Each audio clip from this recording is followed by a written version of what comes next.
Hey folks, Turbine Guy coming back at you today from Seven Nation Parks in Orono, where I am lucky enough to talk to one of the people running for Orono City Council this year. And I gave out in different forms invitations to all three, and this is the only one with guts enough to talk to the Turbine Guy. Here she is, Miss Alisa Benson. Hi. Well, I'm glad she accepted my invitation because there are a lot of things going on, but I thought the gist of this video would be so you all can get to know Miss Benson a little bit to better help you choose which way you want to go. So tell me just a little bit, are you from Orono? When did you get here? A little bit about yourself. My mom grew up in southern Minnesota in a small town called Waterville, and so I have relatives in the Minnesota area. I moved to Orono about 15 years ago. Okay, so you've been here about 15 years. Yep. Well, that's long enough to get to know the area for sure. I've lived in my house 30, I grew up here, but not all of us are, you got to be one of us kind of deal. You can become one of us, and that's, to me, by caring about the community. Absolutely, and that's something that I really feel that I've got after 15 years of living here is loving the community. So you've come out and you loved our community and you've become a member caring about it. How have you shown that? Well, besides my work at the school, I also this year just joined the Park Commission as a volunteer commissioner, and because I absolutely love our parks, this being one of them, and I really wanted to do work with the commission to be able to better Orono parks and help the community through that way. So that kind of got your appetite whetted for involvement.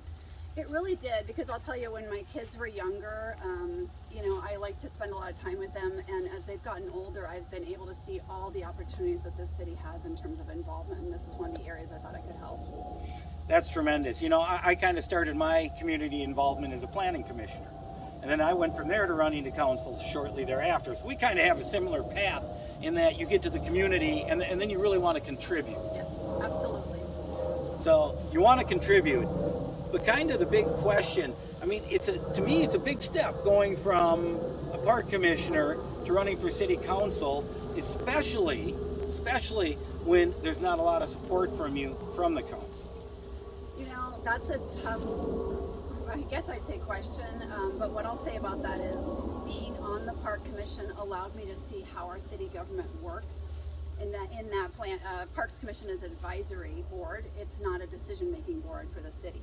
And through that process and through the process of seeing residents come to be heard at city council meetings and knowing that community outreach is one of my biggest important issues ever, I wanted to be able to take that to our city council and really do more to engage community and bring people into the decision-making process, because these decisions are so important. Yeah, I couldn't agree more, and I'll say this, the community engagement is very limited up at City Hall right now. So it's nice to hear that we actually have a candidate who's interested in increasing our ability to help shape our city. And that's one of the things I talk about a lot. I feel like a broken record, but I'll say it again here, whether it's my website or Facebook videos, what I do is talk to people about helping the community. I have a history as a social worker, as an advocate, and it's something I feel is really important, is to allow every single resident to know they have a voice and know that they're heard and know that their opinions matter at City Hall. Now I'm going to ask you, and I don't want to put you on the hot spot, okay, but give me 4 or 5 things that you just know personally are hot topics in this city where the community might not be being represented. Okay. Some are maybe what we might consider bigger issues. Some are things that maybe I've noticed that other folks aren't even aware of. So I'll start with one that to me seems really important, but it's something that folks may not be aware of. And that's this issue that I keep talking about called the consent agenda at city council meetings. I know it sounds confusing, but what I'd say is this. Consent agenda is a way on city council to not have to talk as openly about an issue. You can kind of vote on it without having a discussion in front of the community, and I think it's being used in ways that are not helpful right now to our community. I'd like to see more public discussion about big issues. So that's one of them. Also, public comment in our city council meetings is unlike, and I've done a video on this, nearly every other community around here our size or even some bigger has public comment at the beginning of meetings, because that's how you show residents you really care about them, and then they can say what they want to say and go home. Orono City has their public comments at the bottom of the meeting, and I know I've waited to speak a few times, and I've had to wait over 2 hours to give 3 minutes of public comment. Through meaningless stuff for people's projects that you're probably not that interested. It's hard because I think maybe some of it people aren't interested, or maybe they just don't know. But at the end of the day, we show we care by letting people go first. And I liken it to this. Can you imagine going to the grocery store line and having a clerk turn their back on you for 2 hours, as opposed to helping you? And that's the way it's felt to me. Go ahead. Yeah, go ahead. No. You're preaching to the choir with this one, because I've seen the public comments get ratcheted from not only limited in size, but ratcheted from the top of the agenda down, as the community is looking for what I call less transparency. So let's just get to the word transparency. What does that mean for you? You know, what it means for me is it's kind of twofold, because I think when we hear that term, we often think, you know, show me the document, show me this thing, show me what you're up to. And I think it's true that part of it is public record, and we always should have those available. That there's also a part to transparency that is making sure that you're always reaching out with information, because it's easy with city business to let things just kind of go along without really engaging the public. So how are you educating your community about the issues? Are you putting it in a newsletter? Are you putting these issues on your Facebook? Are you calling residents, meeting with people, listening sessions, whatever it is? And I don't see that happening in our community. Great answer. Absolutely a great answer. So that's 3. Are there any other you want to throw in? Yeah, some of the ones that maybe folks have heard about, and I know I talk about these during door knocking. Well, $16 million is a really big number, and I'll tell you, in hundreds of homes that I've gone. $16 million for what? $16 million. It was a loan that we took out last year to build a new public works facility in Orono. 16 million. Was it going to be the Tajma Public Works Facility Hall? I don't know. There are plans, and I'm sure you can give links to them for your viewers and whatnot. But what I'll tell you is, in a town like Orono, there's maybe 8,400 residents that we haven't. And it'll never be much more. Right, and well, the city data or census data shows that we've only grown maybe 1% in population over the last decade or so. Infrastructure hasn't increased. So then you say, why is it a city of this size is going to spend $16 million on a new public works facility that most people don't even know about when I door knock? And I try to keep things with the schools separate from the city, because they are. But for example, we've got a levy coming up with the Orono schools, $1.6 million, that voters have to say yes or no on. Correct. Right. This is 10 times that. And people don't even know about it. Oh my goodness. Big issue, absolutely. Anything else? The fire department. This is another one that comes up. The elephant in the room. I know that you're very educated and you do a lot of videos, but I'll tell you again, when I go door knocking, folks will say to me, I hear there's something going on at the fire department, but the fact that a community of 8,400 people or so doesn't actively understand this issue and its importance is noteworthy to me.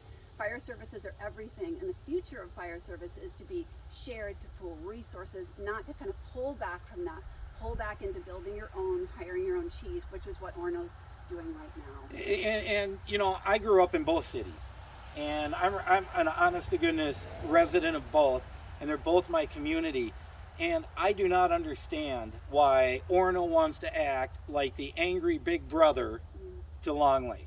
I don't get it. I don't have all the answers, but I'm okay with asking them. And what I can tell you is door knocking in Orono, and also, of course, these communities, as you say, they're very tightly knit, which is great.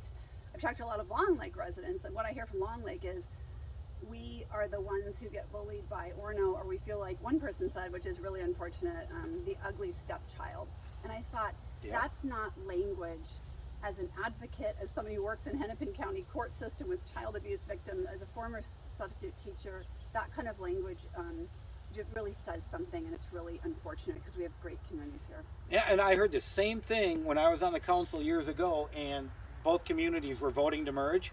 Long Lake, I don't want anything to do with it. And what you're saying is exactly why. So it's really interesting, and this is why I'm up here talking to Alisa, how well she understands not only our community but the surrounding communities and what Orono can do to get better. Now I do want to ask you, is there anything else, just something odd or quirky a resident did bring up that you might want to talk about? That anyone's brought up during door knocking? Yep.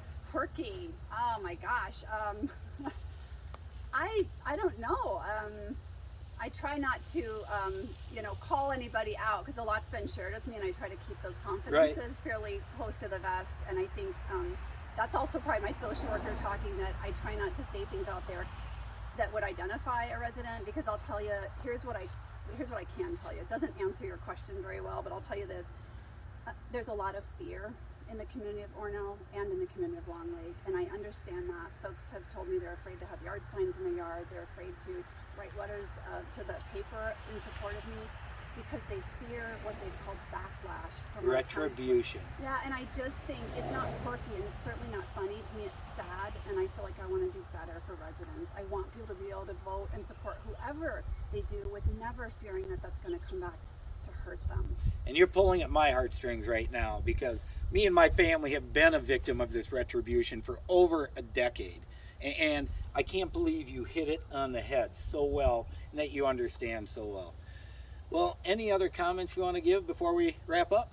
I just say it's been, regardless of what happens on November 8th, I want to serve this community in whatever capacity I can. I'll continue to do that, and I just want to thank all the folks who have welcomed me into their homes, the people who have supported me, the people who all continue to meet campaigning. This has been an absolutely incredible experience that never would have happened if I hadn't stepped up and put my name in the hat. So thanks so much. Thanks for having me. Sure, and I just want to say she did actually take my advice, because when I got elected, I went door knocking. I hit most of the doors in Orono, and Alisa's been doing that too, and that's important for two reasons. One, so that people can actually get to meet and see you, and the other is so that you can get to understand what's important to them, because you are going to be representing them. And I want to ask y'all one question. Have either of you seen any of the other two candidates at your door? And if the answer is no, I'm going to strongly urge you to vote for this lady, Alisa Benson.